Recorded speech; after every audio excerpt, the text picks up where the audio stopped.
Tightening monetary policy from the perspective of a central bank is a bit like running a marathon. It's a big effort and it takes a long time.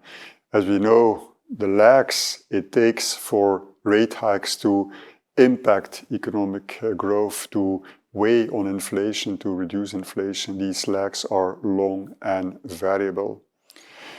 Historical experience shows that when you hike interest rates sufficiently, in the end, growth slows. In the end, inflation declines. But when we look at the current cycle in the US, it is actually quite amazing. We are still waiting for the real impact to show up in the GDP data.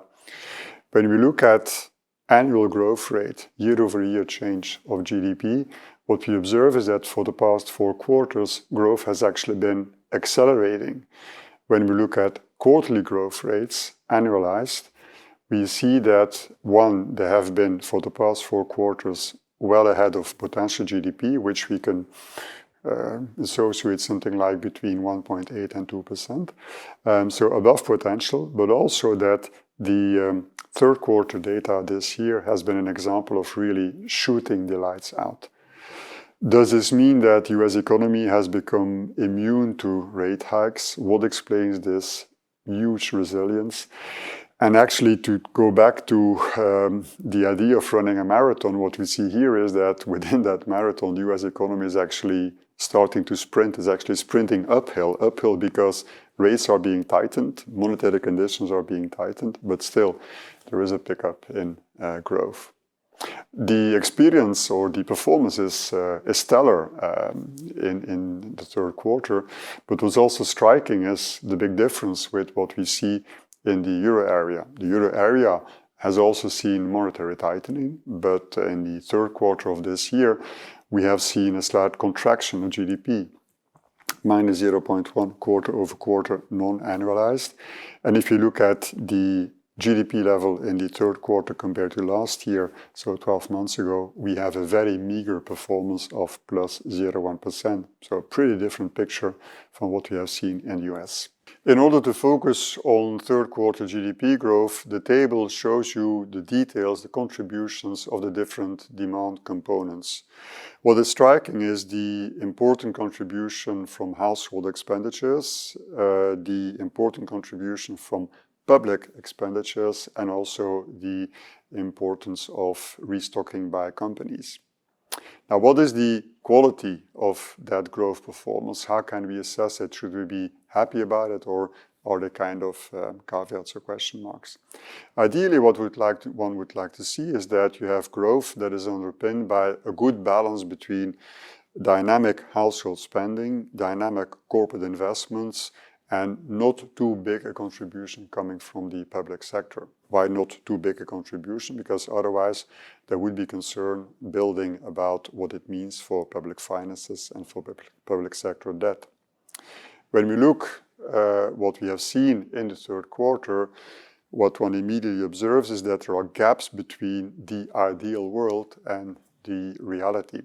For instance, for companies, well, they have stopped investing. Their contribution from non-residential investments to GDP growth has been zero.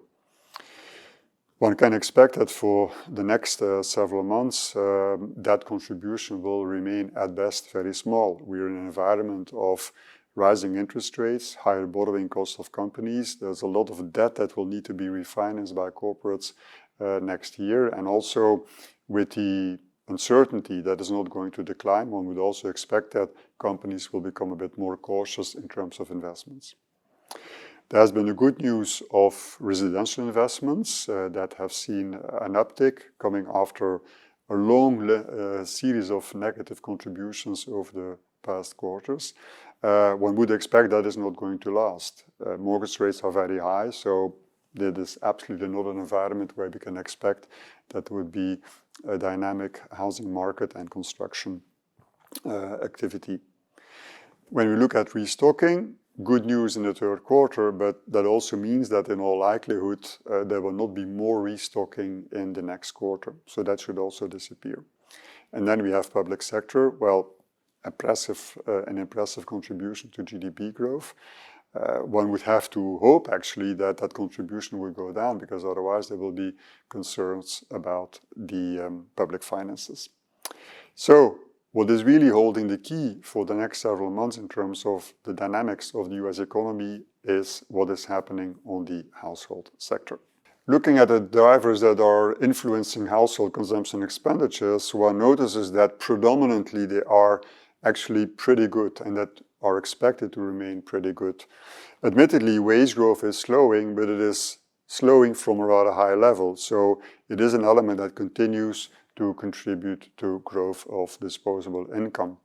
Let's also not forget that the labor market remains very resilient with a low level of unemployment, and actually the concerns or the fears of households about the labor market outlook remain very well under control and remain at a low level. An important development in recent months, and that will continue of course, is that inflation has been coming down. It has been instrumental in boosting confidence of households. It is also something that is of course helping in terms of purchasing power of households. And that brings me to, let's say, the psychology. When we look at the detailed analysis conducted by the University of Michigan, the detailed surveys that they are conducting, it is striking to see for how many dimensions actually the feeling of households has improved. It has improved with respect to purchasing power, that is related to the decline of inflation as mentioned. It has improved with respect to the unemployment fears as mentioned as well. It has improved with respect to their asset situation and actually a more positive view that they have on the outlook for the equity market. So for many areas within the confidence of households, there has been some improvement. But then there is the final argument that has been underpinning very clearly in recent months household spending, and that probably will continue to do so in the near term, which is the running down of excess savings. Excess savings that were accumulated during the pandemic when people could not go out and spend, and these excess savings, well, they are now being run down. The savings rate has dropped below the level that was reached before the pandemic. And very recent calculations actually show that perhaps these excess savings are even more important than we were thinking previously. And also that there is still some way to go before these excess savings would completely be run down. So to conclude, the household is playing a key role in the dynamics of the US economy. But we should be cognizant of the fact that this situation means that the base for growth is actually narrowing. It's really very much dependent on what happens to households, whether they are keen to run down the excess savings, what happens to confidence, etc. And it also suggests that should the labor market start to weaken, it would very swiftly have an impact on what households would be doing. Growth has been stellar, has been impressive. Difficult to express how impressive it has been in the third quarter. That cannot last. I've explained the drivers of growth rate in the third quarter, and also the fact that there is some imbalance, so to say. But also let's not forget that the Federal Reserve wants growth to slow.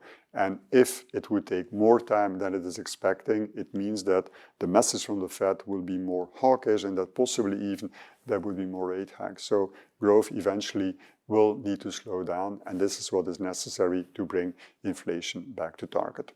I thank you for having watched Equity Every Week this week and invite you to join us again next week. Thank you.